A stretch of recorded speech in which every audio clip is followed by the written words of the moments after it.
student-athlete success extends well beyond wins and losses. It begins by creating environments where young people have the ability to thrive academically, emotionally, physically, mentally, and to have the wherewithal to create an identity that extends well beyond the playing surface. In this episode of Let's Have This Conversation, I had the privilege of sitting down with my friend Dr. Chet Hesson. He serves as the athletic director at Monroe High School. He's an educational leader whose career has been dedicated to helping student athletes reach their potential both on and off the field. At the end of the day, he's relentlessly committed to seeking a growth mindset for student athletes and other vested stakeholders. Because, you see, for Chet, it's all about developing people as well as pursuing outcomes. Dr. Hesson holds a Doctorate of Education in Leadership Studies. He believes that athletics should be an extension of the classroom, providing young people to develop resilience, leadership, and character in all areas of life. He's interested in equipping young people with the practical skills that they need to compete both on and off the playing surface. He's relentlessly committed to also upholding the 4 core principles of the athletic department at Monroe High School, one of character, curiosity,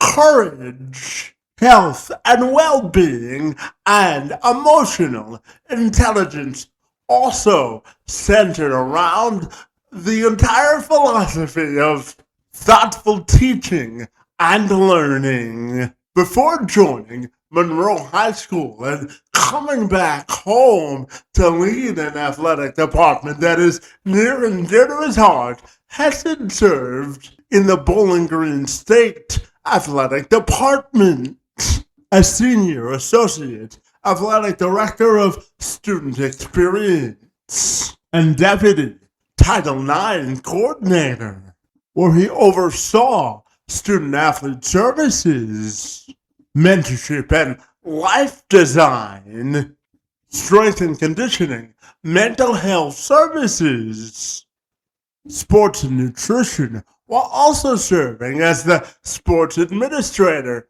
for a variety of different programs. He's also been nationally recognized for his commitment to student-athlete wellness and inclusive leadership. He joined me this week to have an in-depth discussion on what it takes to center student-athlete wellness both on and off the field, and nurturing student-athletes to ensure that they have the best opportunity to maximize becoming the best athletic and personal version of themselves. I'm Kevin McShan, and my conversation with Dr. Hesson starts right now. Let's have this conversation.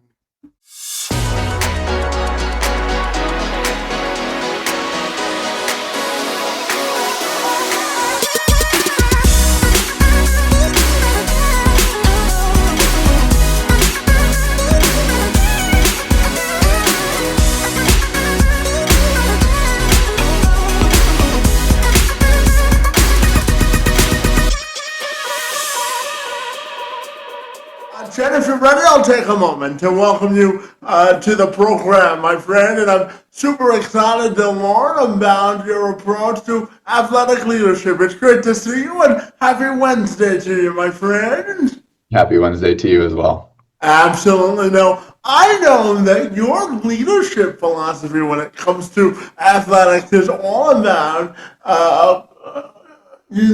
utilizing the growth mindset and centering the student athlete. So tell me, why has emphasizing the growth mindset and your relentless sort of commitment to growing the person been your sort of guiding light as an athletic administrator, my friend? Yeah, well, thanks for the question. I think from my perspective, it's important that athletics serve as a vehicle for life lessons. And um, athletics brings so many different types of people together, whether you're a young kid just getting started off in t-ball at age 4 and meeting new friends and seeing faces and learning some of the lessons about discipline and focus and commitment and some of the early stages of athletics and what that teaches you, or you're in your final seasons of athletic participation and you're on the pickleball courts playing with friends for socialization and physical recreation activity. And so that growth mindset that can happen within sports over, decades and decades of participation is critical, particularly in the youth development framework.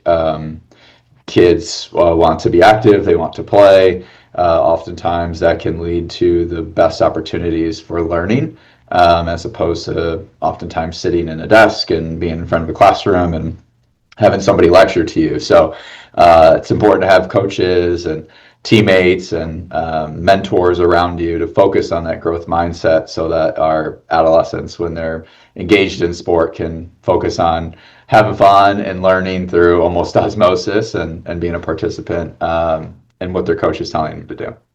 Absolutely. And I know before you got into athletic administration, you were a teacher. You taught AP World History, and you also taught advanced sociology with coaching as sort of the underbelly of that. And you were involved in multiple high school sports at the high school level. So looking back, what lessons from the classroom continue to guide and influence your approach to leadership as an athletic director now, my friend? Yeah, so I would say that fortunately, I was fairly engaged as a student in my time in middle school and high school, and I wound up having a number of mentors that were teachers, and was very close with a lot of them, and really thought the role that they played in my life was instrumental to my development. And so that set me on a trajectory in college of wanting to be an educator as well. So studied history and social studies and sociology and religious studies as well. And that kind of set me up to be a sociology and world cultures and history teacher, doing some coaching after graduation as well. And I love teaching. Even after my only 1 year of teaching, I wound up working in college athletics for about 15 years, and I still was an adjunct instructor. I would teach classes periodically at the collegiate level, everything from university freshman seminar classes to career and life exploration courses for our juniors and seniors. And so for me, it's important as an educator to take the student in mind and always be focused on that. So whether it's been me personally coaching or me as an administrator overseeing coaches, I've always taken a sort of coaching mentality and mindset, and our coaches should be teachers first. Whether that's teaching a skill or teaching a life lesson, I always want them to have that type of thought process and thinking cap on. In fact, we have a coaches meeting tonight for all of our fall sports as we gear up for fall sport participation. We kick things off on August 10th here in a couple weeks. So we're doing all of our two-a-days and preseason camp stuff right now.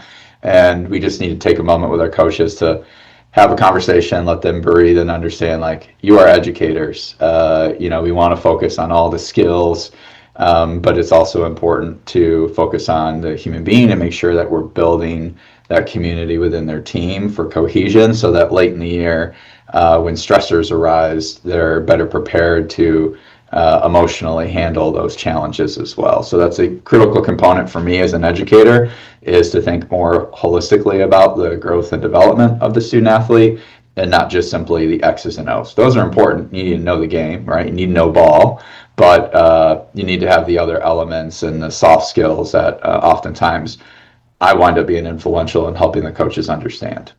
Yeah, absolutely. No, I know at Monroe High School, you've got four core values that sort of guide your athletic department, starting with courage, curiosity, health and wellness, and emotional intelligence and environment. And I'm curious about all of those, and also asking you about thoughtful teaching and learning, which also guide your athletic department. So how do those core values guide the way you approach your current job at Monroe High School, my friend?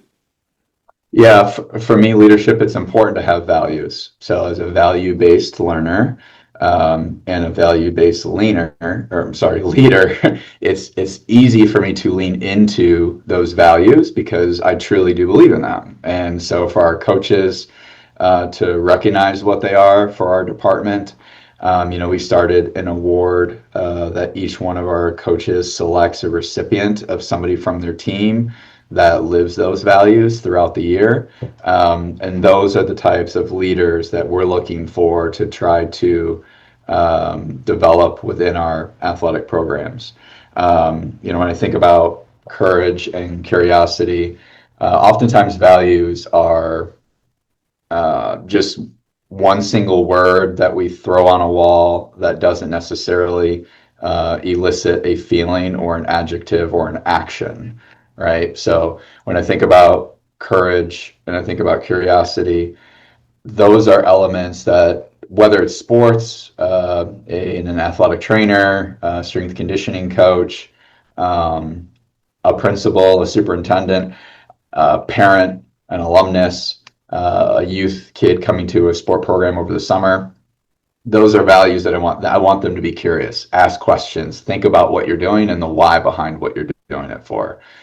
Be courageous. Find an opportunity for you to step outside of your comfort zone, challenge yourself. There's a reason why we call it practice and not everything is a competition or a game, because I want you to practice on things both as a coach and as an athlete that you normally otherwise wouldn't do in a game setting because of fear. So try to eliminate some of that fear in practice settings, eliminate some of those barriers so that you can trial and do some things in free-flowing play that help to enhance your skill quality, but also make you more confident in the game when you have to step outside of your comfort zone. I think about health and well-being. That's a paramount staple for our athletic department. Before we make a decision as a coach, we had a ton of wildfire smoke here in Michigan that was coming down from Canada over the past couple of weeks. We don't want to lose traction on practicing and weight training while other teams might be doing it, but you obviously have to think about the health and well-being and safety of your athletes, so we wind up making modifications for them. Really emphasizing what our athletic trainer and sports medicine role is, and making sure that she has the autonomy to do what she needs to do to support our athletic programs, which is a tall order. In college athletics, we had 18 sports that we offered, and we had 11 athletic trainers. Here we have 26 varsity sports and a ton of sub-varsity sports, so somewhere in the neighborhood of all the way through middle school of like 70 teams. And yet we only have one athletic trainer. So, high school has a completely different setup than the collegiate environment. And so, emotional intelligence and environment, those are the pieces where when you think about EQ versus IQ, your self-awareness, your self-management, your social awareness, and your relationship management, that's coaching and being a good teammate one-on-one. So if we can focus on some of those skill sets that we need to develop, give some tools into the toolbox for our coaches and athletes and the folks that surround themselves around these players, that's going to be important for their development over as an athlete and beyond, which is obviously the main focus. And then thoughtful teaching and learning. That is something that I take great pride in putting forward the time before we have a meeting, having coaches have a game plan for what their week looks like, having a 12-month calendar of what their timeline looks like. I really want our varsity coaches to think of themselves like CEOs of their sport program, all the way from, alumni relations to how we develop our seniors for life after graduation and where they're going to college or trade school or into the workforce or the military.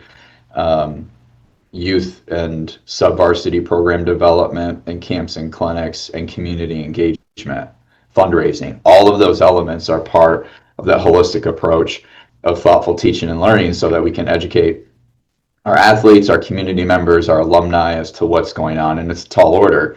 So oftentimes in high school athletics, we either have the coach that's been there for 40 years or you have a coach that you have a ton of turnover. And so we're trying to find that happy medium of making sure that we're providing opportunities that coaches want to stay. Nobody gets into high school sports for money. They're not making millions of dollars like some high profile college football coaches or college basketball coaches might make.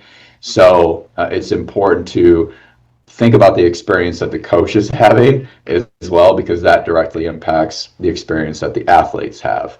If you got a grumpy curmudgeon coach that's always angry all the time, they're going to be, attitude reflect leadership, right? So the attitude that a coach has and the energy that they put off in their aura is going to be cast in a wide net to the sub-varsity coaches and every player within the program. So helping to have tap-in opportunities with coaches and call them. And in the meantime, I have about a half an hour commute in and out of work. So a lot of times I'll use that time frame to call coaches and just spend time checking in with them, seeing how they're doing, talking to alumni, talking to Hall of Fame committee members, those sorts of things, to make sure that we're constantly teaching and learning from one another as to what's going on. And that's why those values are extremely important to me. Yeah, absolutely. And I'm just curious from a personal perspective, so I'm going to go off script for just a second in terms of asking you about the financial differences for managing athletics in college and in high school, because I know you spent some time at Bowling Green as well. So I'm curious, when you go from college to high school, what are the financial differences, as you were just discussing, about how you make decisions that affect the entire department? What are your thoughts there, my friend? Yeah, great question. So I spent 15 years in college athletics, worked at 4 different Division I institutions. Started out at Eastern Michigan University, worked at the University of Hawaii, went to Stetson University, where I was the assistant AD for compliance there, did a smaller Division I private in Florida, and then spent almost 10 years at Bowling Green State University and was the senior associate athletic director there and deputy Title IX coordinator. A lot of my roles as I kind of traversed my career, if you will, different institutions. They're all Division I, but Bowling Green and Eastern Michigan, regional public universities, roughly around 20,000 students. Stetson University, small, one of the smallest Division I's in the country, private, FCS football. We just had started our football program while I was there. And then Hawaii, you're a mid-major, but you're the only show in town in the state. Hawaii doesn't have any professional sports, so the University of Hawaii being the only Division I collegiate program in the state, there's 4 Division IIs. It's kind of like the only show in town, so everybody in the state looks at it as its professional sports organization. So varying budgets across the board. For context, our athletic operating budget at BGSU was, it changed over the 10 years I was there, but by the time I left, it was roughly around $26 million to support about 425 student athletes, 18 sports. I kind of mentioned the parallels of like 11 athletic trainers there versus 1 here. And we have in support at Monroe, I mentioned, like, honestly, almost 70 interscholastic programs that compete, and one athletic trainer. We also have, thankfully, we do, it's a newer position we created, but a full-time strength conditioning coach. Collegiately, we had seven. I was a senior associate AD, so gosh, I had 120 direct reports just to me at the university level, and I wasn't even the head AD. Like, I was on the executive group, so one of the ADs at the top, but it's just such a completely different structure. So operating budget at BG, 26 million. Hawaii was probably like 40 million, but of course with travel and all the other considerations, beyond an island in the middle of the Pacific, of course their budget's going to need to be a bit bigger. Our operating budget here at Monroe is just north of $1 million. And so this year we have budget constraints within our district, and we were asked to cut around $200,000 from our operating budget. So that's like 20%. Now, some of those costs are fixed, right? You still have to take the bus to go play the game. But you have to look at some things regarding your scheduling, um, deferred maintenance items that you otherwise wouldn't have kicked the can down the road, but you have to because of budget concerns. Collegiately, we're fundraising a lot, but you have different levels of opportunity with philanthropic giving. So philanthropy sometimes can be easier at the collegiate level because you have larger corporate partners that want a piece of the pie. So, prime example, Notre Dame just signed a contract to put a company patch on their, I think it was SoFi maybe, on their football jerseys, and it's like 20 million a year. Where at the high school level, we're fighting over other smaller businesses in our community. Some schools have good fortune and are in an area where there's a Fortune 500 company, or there's tech money or oil money or whatever it might be. Maybe you have an alumnus that's created a large endowment. And so those are the opportunities, and something that I'm focused on right now is really trying to create a collective of people to help me with the fundraising and stewardship side of things. Fortunately, I grew up in Monroe, the town that I live in, so I have the good fortune of knowing a lot of folks that I went to school with, plus or minus X amount of years, their families and their parents and so on. So trying to do my due diligence after the 2 years that I've been here to really focus on creating a vision, sharing that vision, and inspiring that shared vision, so that I can work with a donor to help us with our needs, so we can, despite the budget cuts where I have to pull back on some of the deferred maintenance, we're not getting the new set of uniforms and reusing them for another year and those sorts of things, where maybe that can be offset by philanthropic giving by a private individual. We're doing a fundraiser in 2 weeks at a place called the Conservatory, who's been a great partner for ours, and it's a plant shop, and we're doing plant bingo. And hopefully that helps us raise like $1,000. So there's levels to it in terms of the type of money you're going after. We had a donor at BGSU, multimillionaire, tail end of his life, and was fortunate enough to steward that relationship that helped us start our life design program at BGSU. And that was a, multi seven-figure gift that I was able to help steward with that individual and his family, and hoping to do more of that at Monroe, obviously to a bit of a smaller scale. Well, Chet, I sit on the board of directors at Habitat in my hometown, and I have to tell you, we're always asking for money, so it's a never-ending conversation, isn't it? Yeah. Absolutely. And my friend, I wanted to ask you about building a culture, because as you mentioned, when you talk about student athletes, it's much more than athletics. It's academic performance, it's mentorship, and it's also career preparation and mentorship. So I'm curious, from your perspective, what are the qualities that go into sort of building an overall athletic culture for the entire athletic department for all of your student athletes, my friend. What are your thoughts there? Yeah, I'll tell you, it's honestly much more challenging at the high school level than the collegiate level.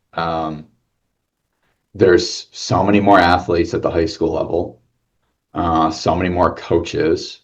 The coaches are obviously all part-time. Many of them volunteer, so kind of come into practice and then out of practice. We're at the collegiate level, mass majority of the staff are full-time. Mass majority of the coaches are full-time. They dedicate their lives to the craft of their sport.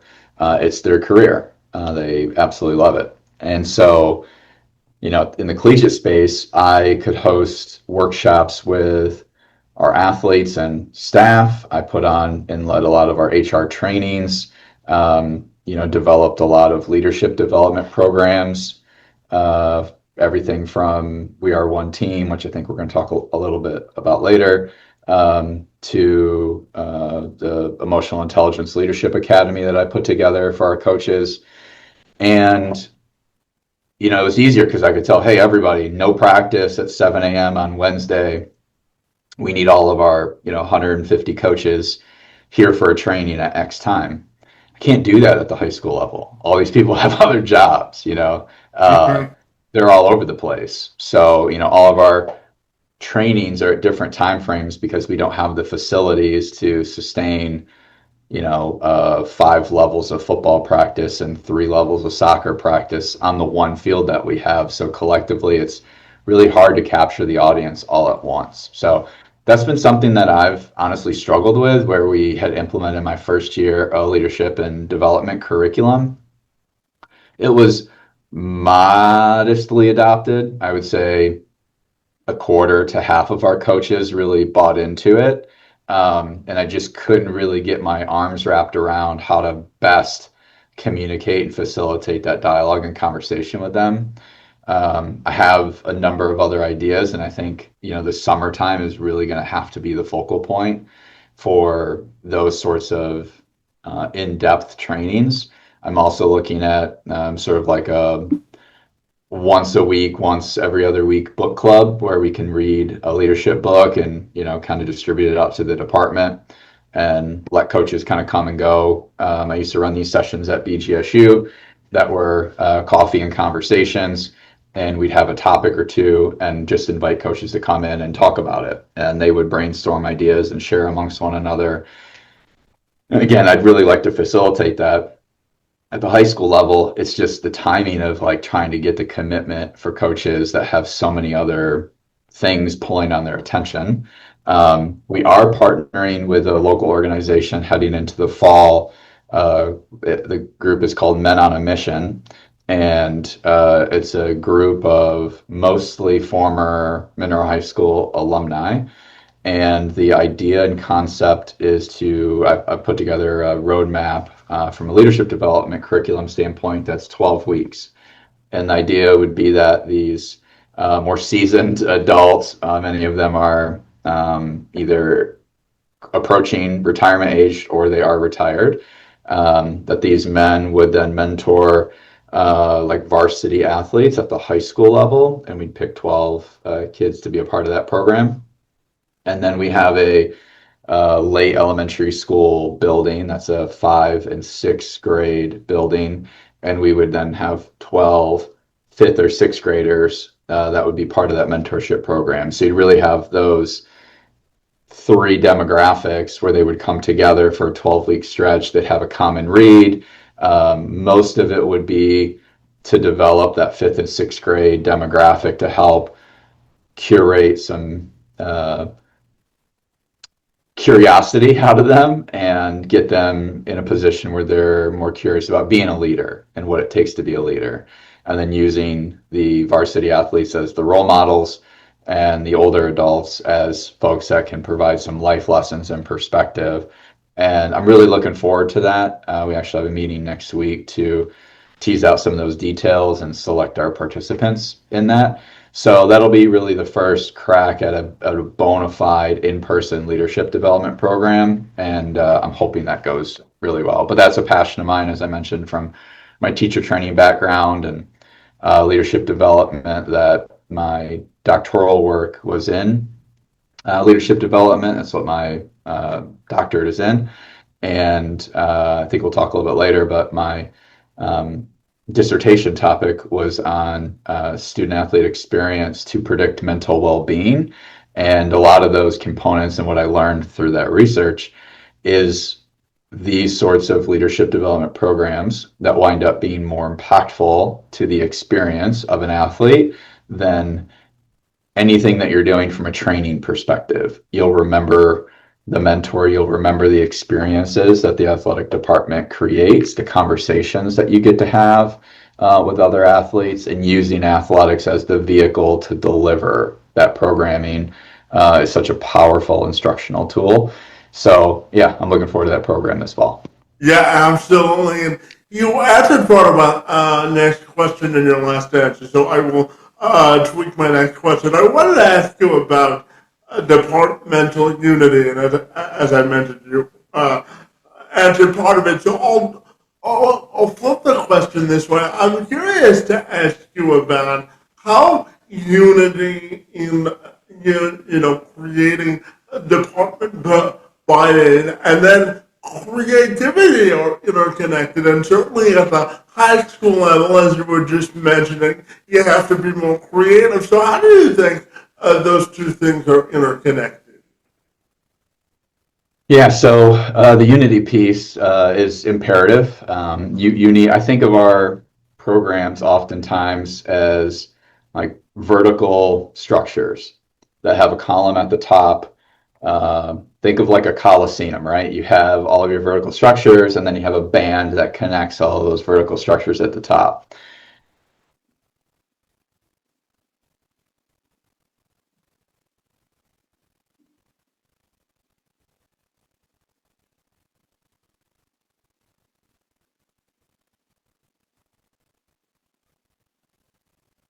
Program folks that are at the bottom that connect everything together. Maybe they're not Monroe Public Schools employees. They're a local parent that runs a travel team. They're the local guy that runs the youth community program at the local YMCA. Those are the connective tissue pieces that everybody needs to be in sync with. You know, your phys ed teachers, and I need our varsity coaches to develop and build relationships with all of them. And by proxy, I need to be in tune to what they're doing and what's going on in the community. So we can piggyback those resources.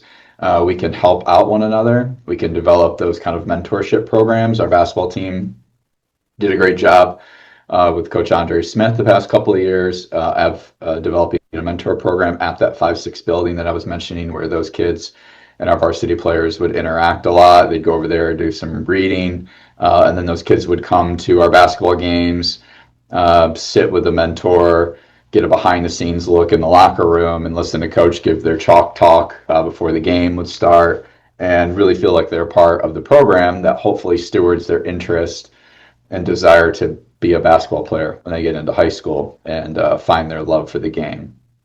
And so the unity piece of community relations and development, volunteerism, making sure our teams take time in the off season, or even when they do have a moment in season, to spend time with community members, particularly our youth.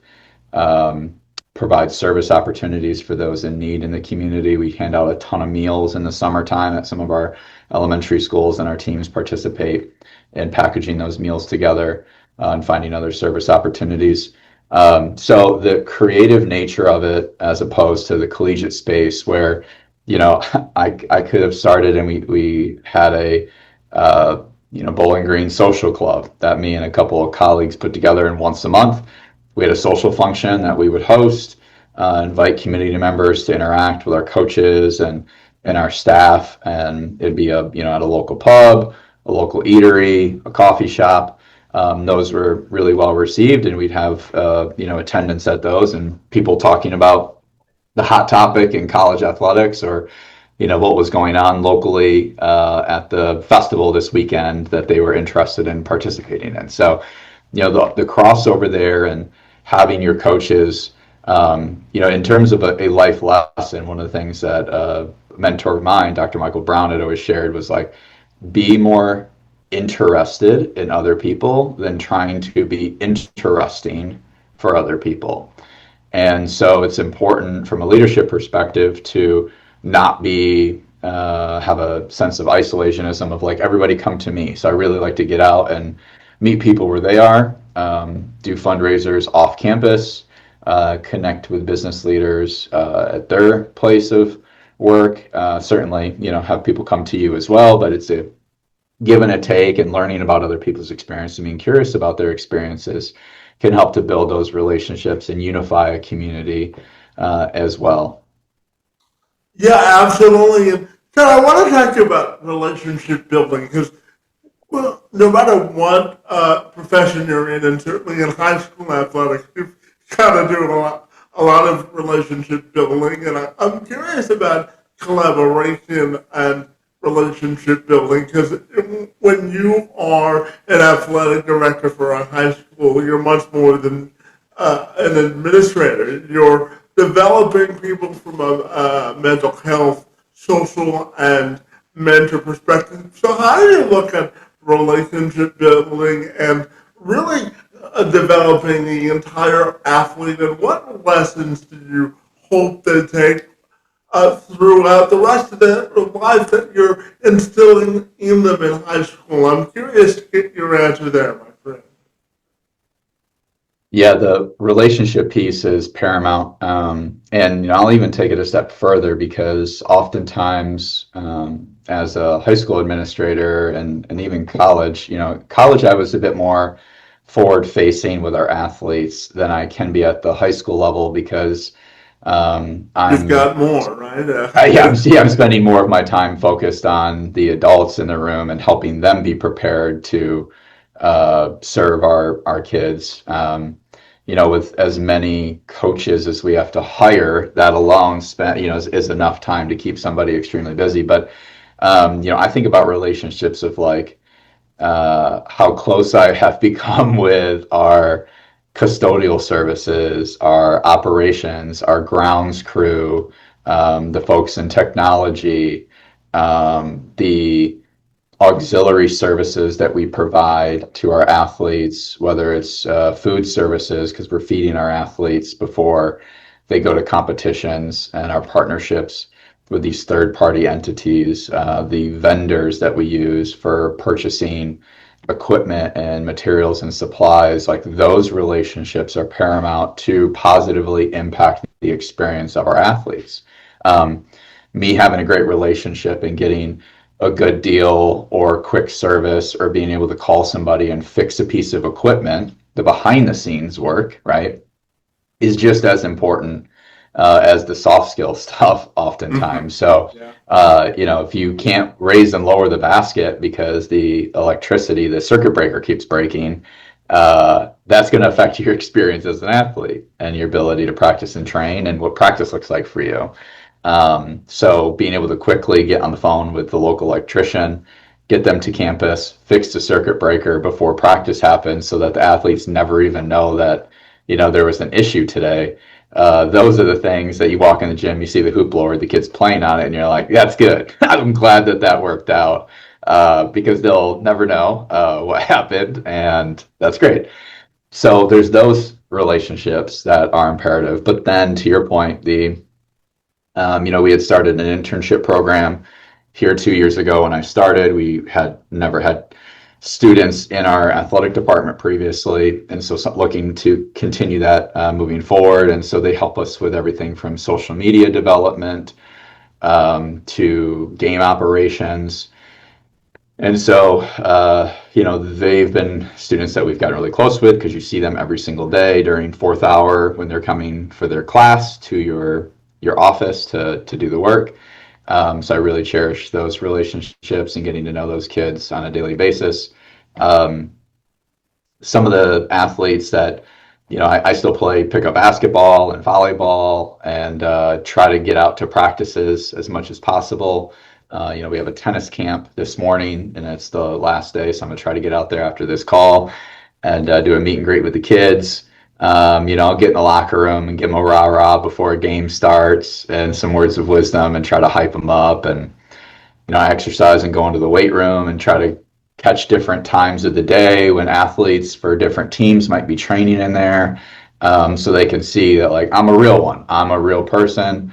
I like to get in here and get after it athletically, just like you do, playing in basketball leagues with the kids, or going to track practice and asking who wants to race and getting out and racing them. Those are things that I think are really important, and that's something that I try to do very intentionally. Yes, I have fun, and that's why I love my job, because I get to experience these things and have fun while I do it.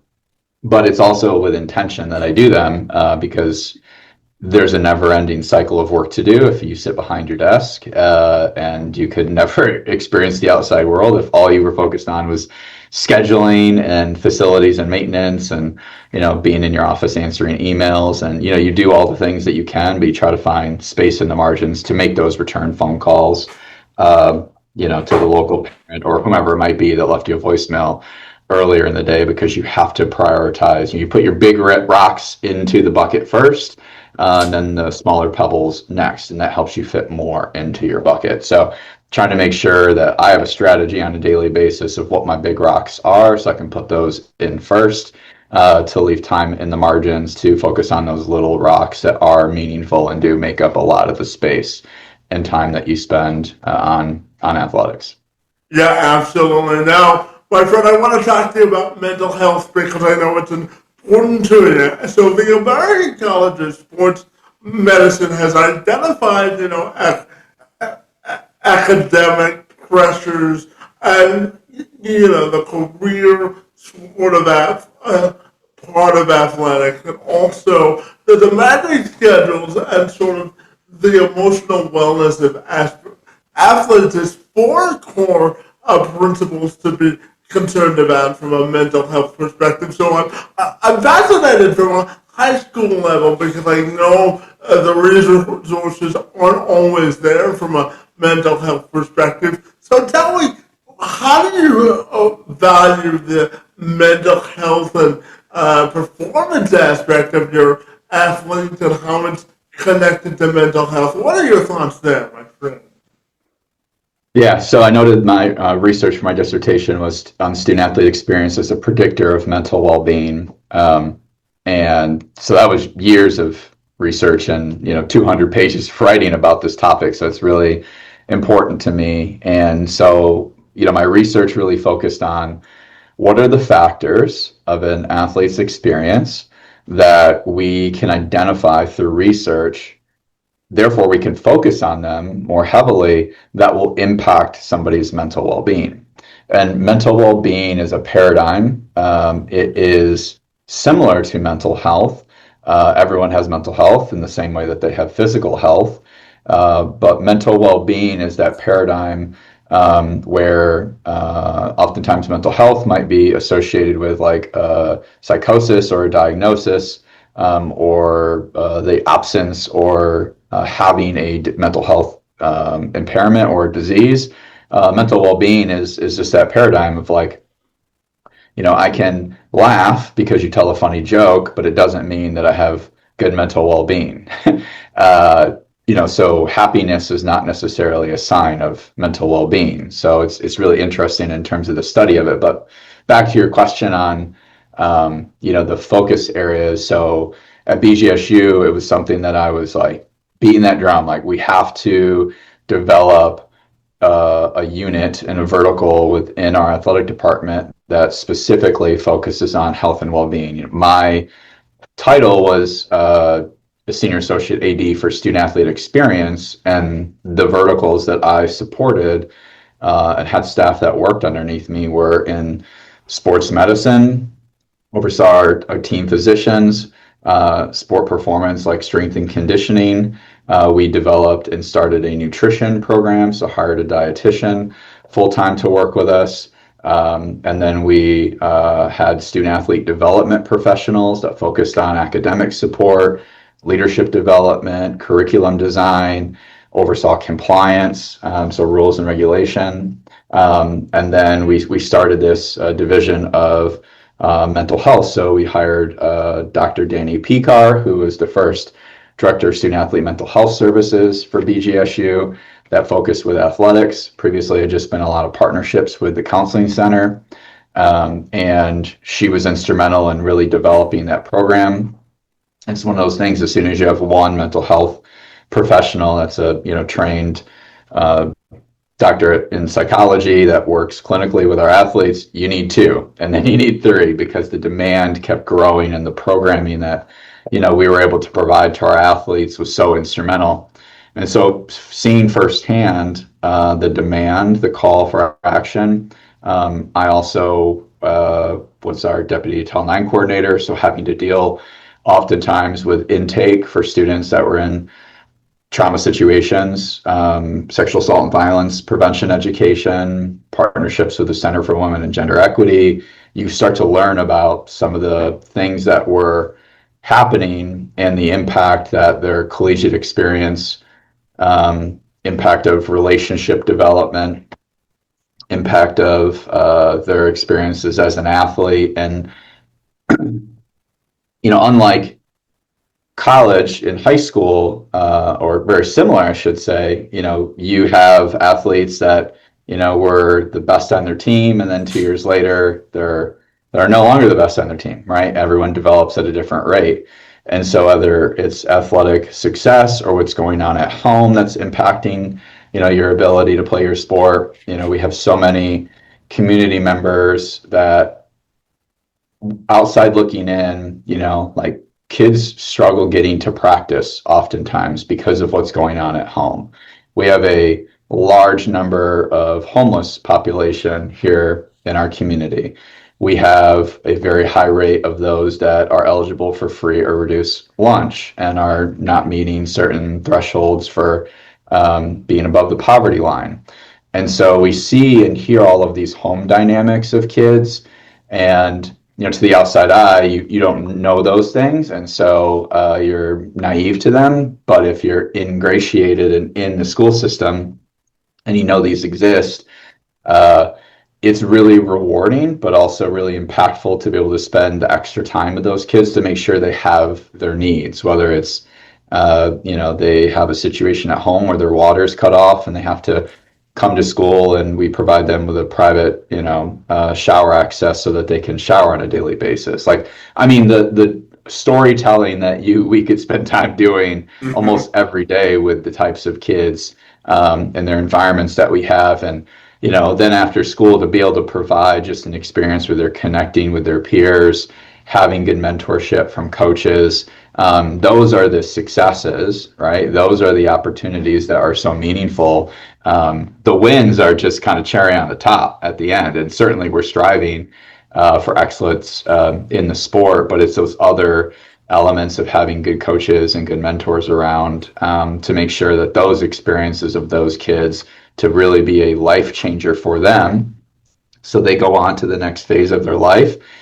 They look back at their time at Monroe and they go, wow, maybe we went 500 in baseball this year, but man, if it weren't for my coach, if it weren't for my teacher, if it weren't for these people that had this incredible impact on me to affect and effectuate change in my life, I would not be able to be in the position that I'm in now, having a full-time job and all those things, because life could have been way different for them. And it's a byproduct of their participation in sport.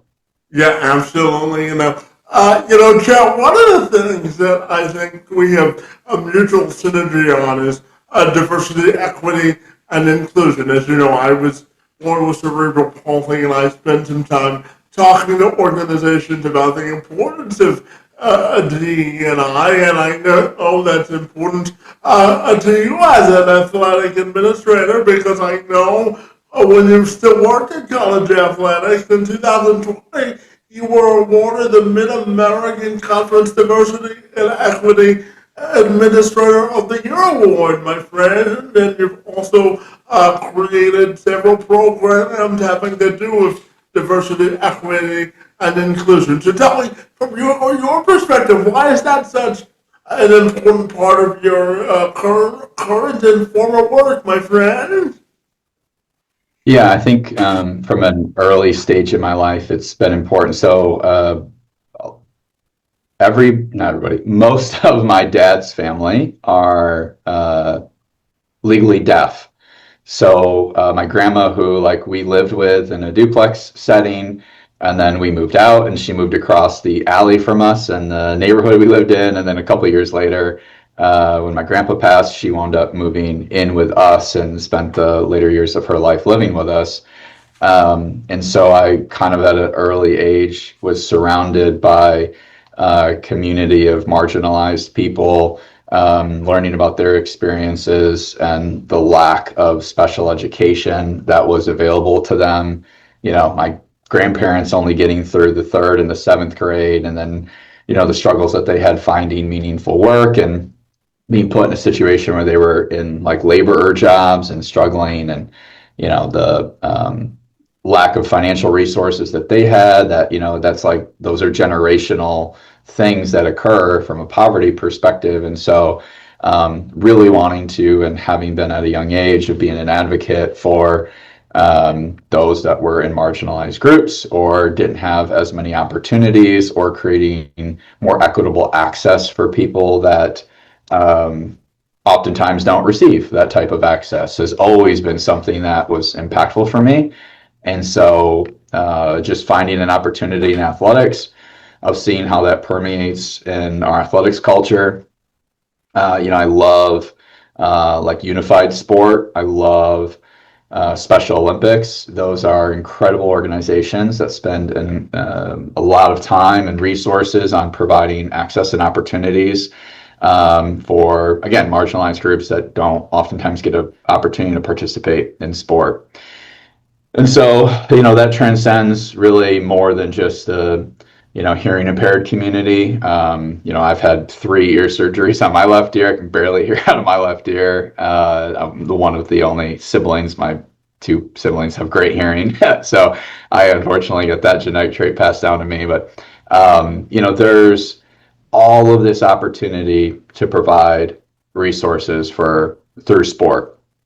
And we oftentimes, it's not even really challenging to do. It's just making a concerted effort to making yourself and others aware, and then doing something about it. You know, yes, there are financial barriers to improving facilities. Yes, there are financial barriers to providing accommodations, but you know, oftentimes they're very reasonable things that we're asking for. And if we're not going to spend money or resources or time on making access more equitable for people, focusing on not just inviting people into spaces like athletics, which are oftentimes reserved for the physically privileged, then you know we're missing a huge demographic of opportunity of people that can be participants, can be fans, can be coaches.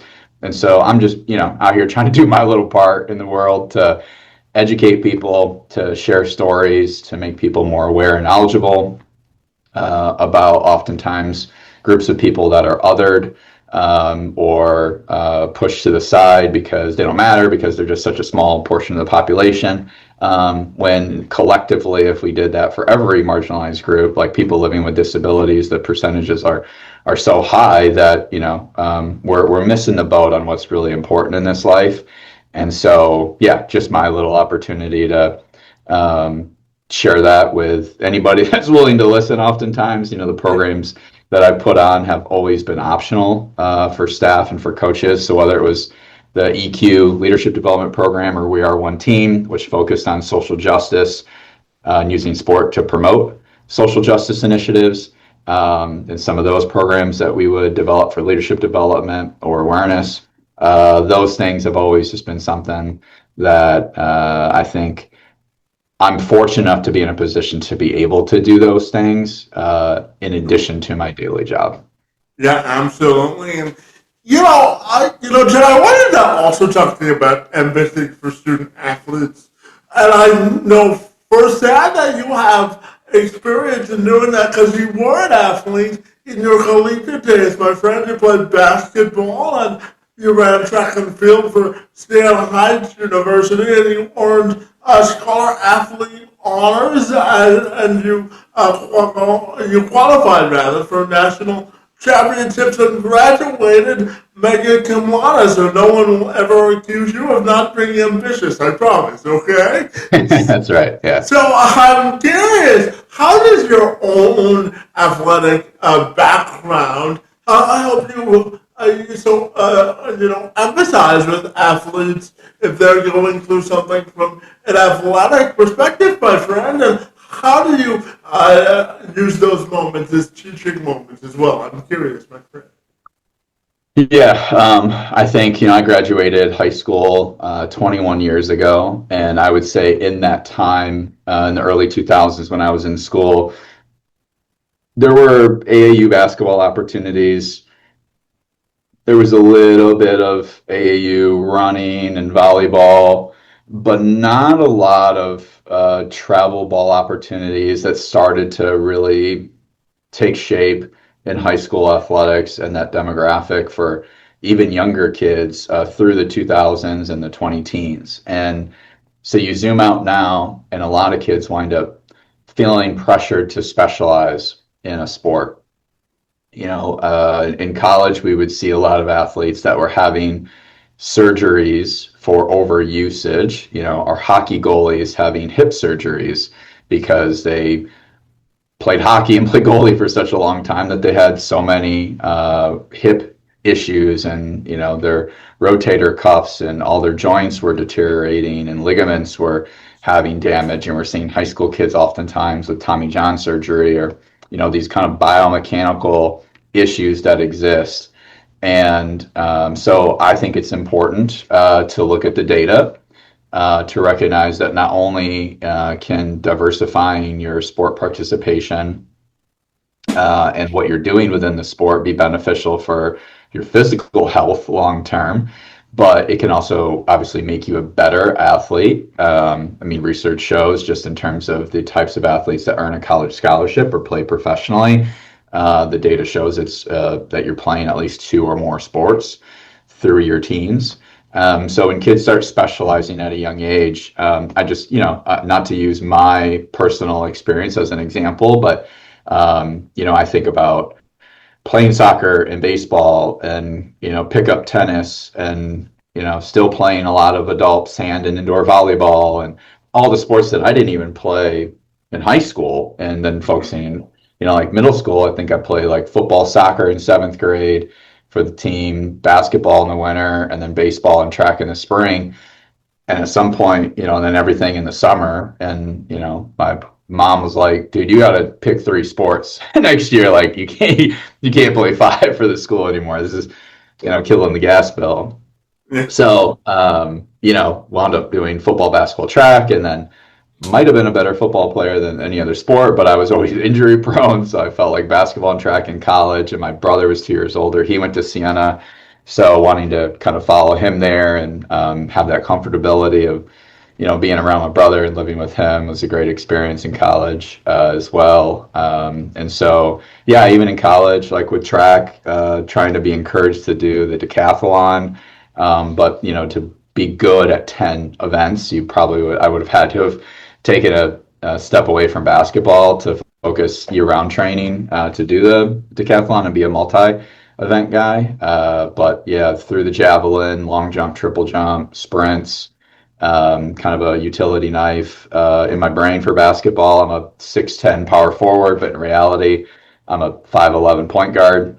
So just trying to, do things to make sure that you are equipped to be diverse enough in your sport and beyond to be an asset when called upon. And you see that oftentimes as, kids continue to develop in high school, and even in college. Dennis Rodman averaged like 30 points a game. He gets to the NBA and he's like a 0.20 rebound a night guy. And you just have to figure out what you do well and where you fit in with the team, and how you can be impactful. So I think that perspective as an athlete, and then the scholar side of it, obviously care about my education, went through, a billion years of school to get a terminal degree. And so just trying to encourage high school kids that, maybe lose focus at times and aren't attuned or attentive to the classroom, that they see that there's way more academic scholarship money available than there is for athletic. So if you're putting your eggs into a particular basket, maybe leaning more into academics than athletics, or also you can do both, right? Like you can be dynamic. Don't feel like you can't push yourself. And it's just a matter of how you deal with that stress and those time demands, and keep a sunny disposition towards academic work, a sunny disposition towards the training and the rigor of being great at your sport and being elite. And you'll find yourself in a position, whether you're getting a college scholarship to the best Division I school in the country, or you're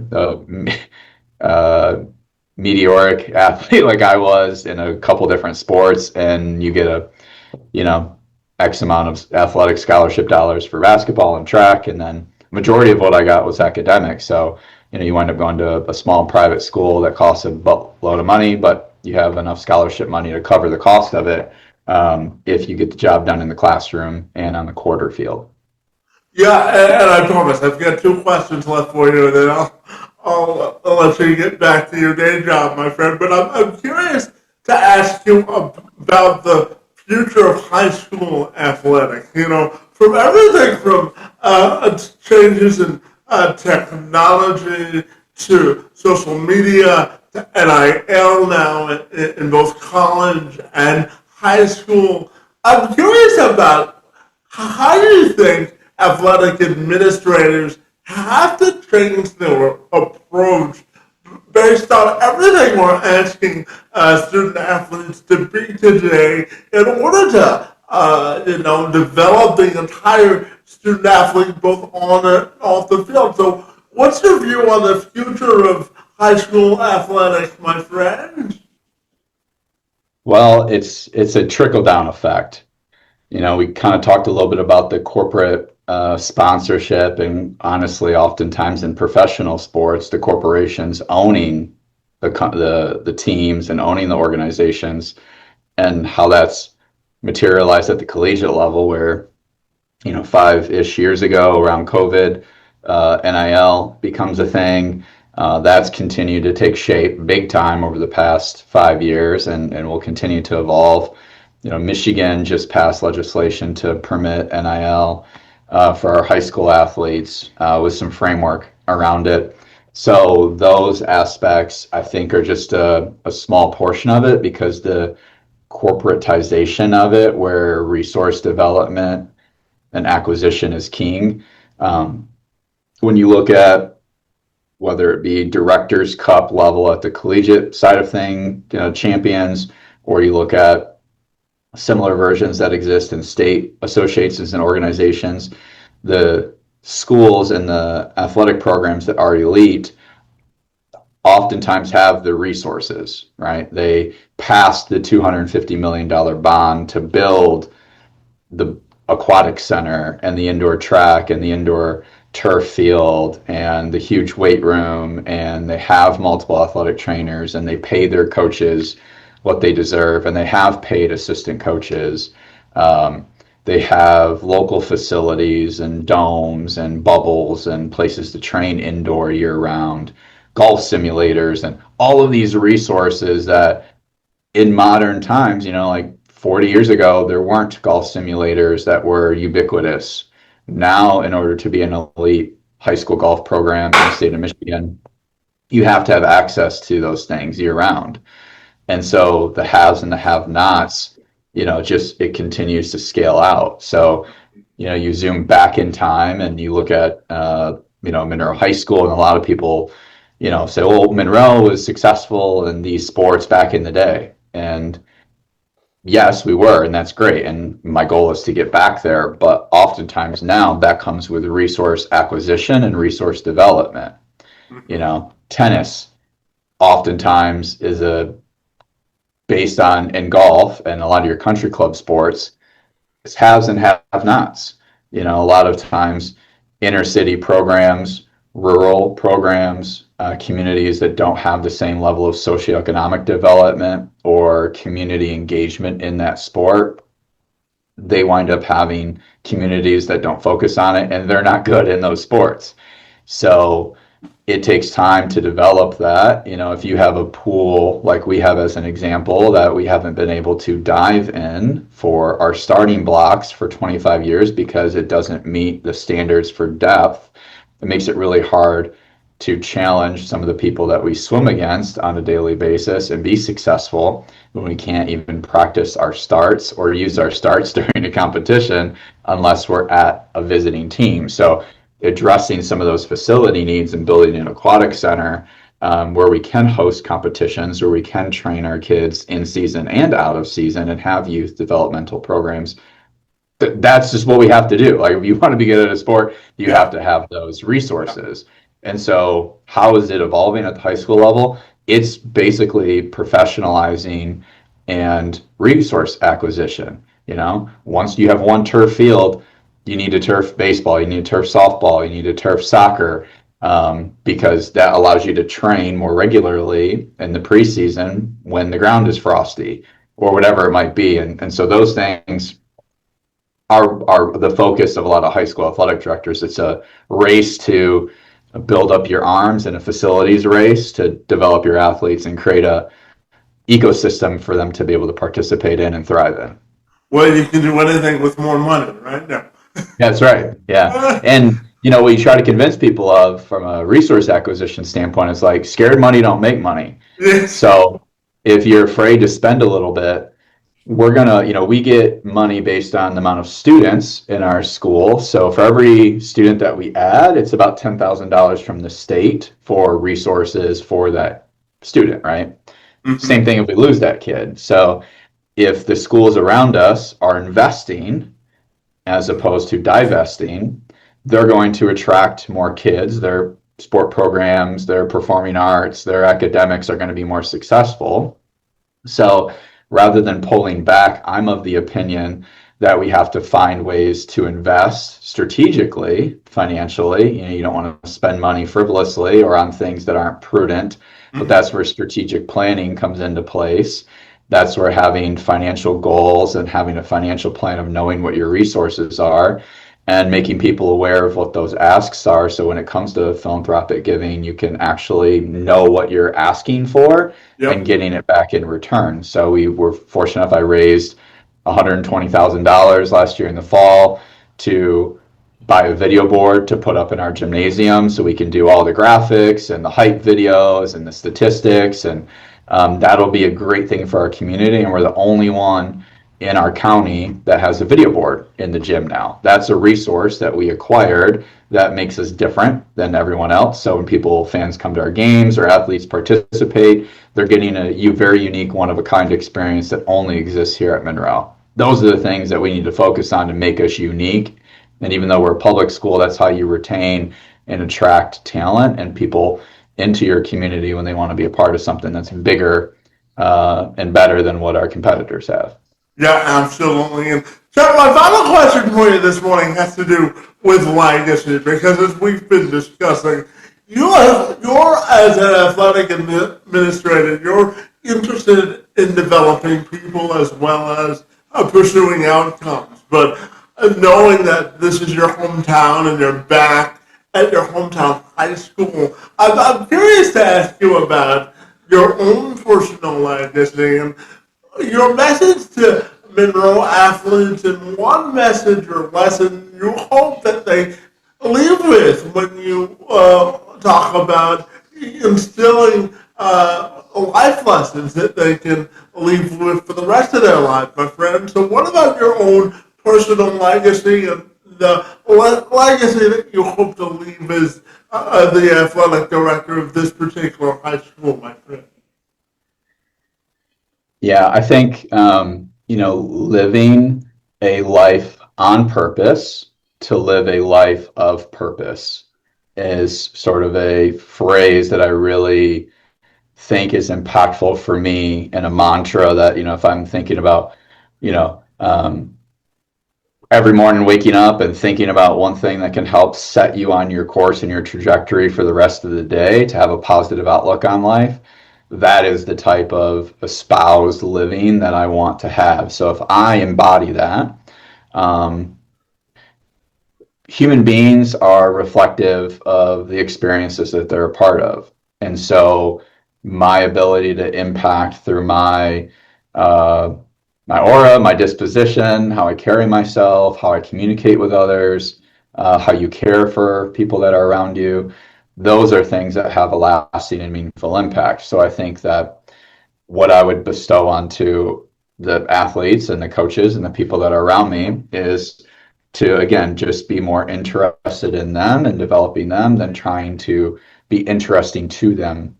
That is a really impactful piece of how I try to choose. Sometimes you fail and you just try to get back on the horse and do what you can to be a positive impact on somebody's life. I think about my return back to Monroe after being away for so many years, and it's just reinvigorated me professionally to reinvest in a community that helped raise me. You can't oftentimes impact what's happening to you. You can only impact your reaction to what's happening. So trying to teach skills about handling life's adversity. And now you have a choice. That's the moment that you choose, right? It's raining outside. We can't practice today. You choose how that's going to affect you. You have a really tragic life circumstance that has affected you. Feel what you need to feel.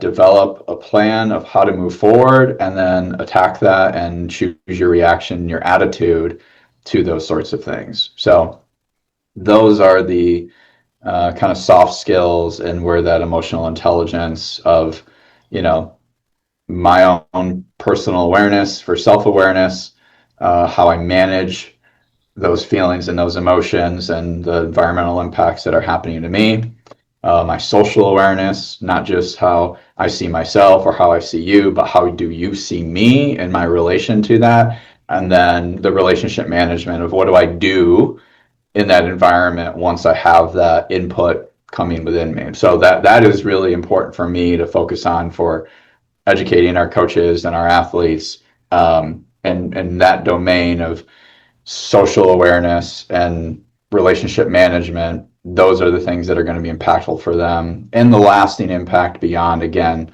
the X's and O's, or them being able to complete a certain skill. Like, those are great. Those are minor things in the grand scheme of life. And so that's where our focus and attention needs to be, because I care more about the process than the outcome. Because if you care more about the process and the day-to-day and the fine-tuning the details, it'll have the type of outcome that you want. So focus more on the process than the result, and you'll get the results that you want. Yeah, absolutely. And finally, my friend, tell me if people want to get connected with you personally or support Monroe High School athletics, what's the best way they can do that, my friend? Really, anyway, between social media and things like LinkedIn, connecting with me professionally on there, try to, check in and tap in with people and colleagues through LinkedIn pretty regularly. We have a social media channel through Monroe Trojans. We have an app, Monroe Trojans. Search it in your app store if you want to stay connected with what's going on locally with athletics. We stream a majority of our sport contests on Huddle, and on the NFHS network as well. And so whether it's social media on Instagram and checking in and following our student athlete stories or things that are going on with Monroe Trojans, or something personally with me on LinkedIn or my email, or calling the office if you're locally, those are all good ways to stay in touch and follow us for more to come. And it'll be interesting when we zoom out a few more years on where Monroe Trojans athletics will be. Absolutely, my friend. Well, they're in great hands with you, because I can obviously tell that you're passionate about being at your local high school, my friend. And I want to thank you for your willingness to engage in this conversation about the past, future, and president of high school and college athletics. I want to thank you for your commitment to mentor and encourage student athletes of today and tomorrow, my friend. And I want to thank you for engaging in conversation this morning. It's most appreciated. It's been my pleasure, Kevin. Have a wonderful day.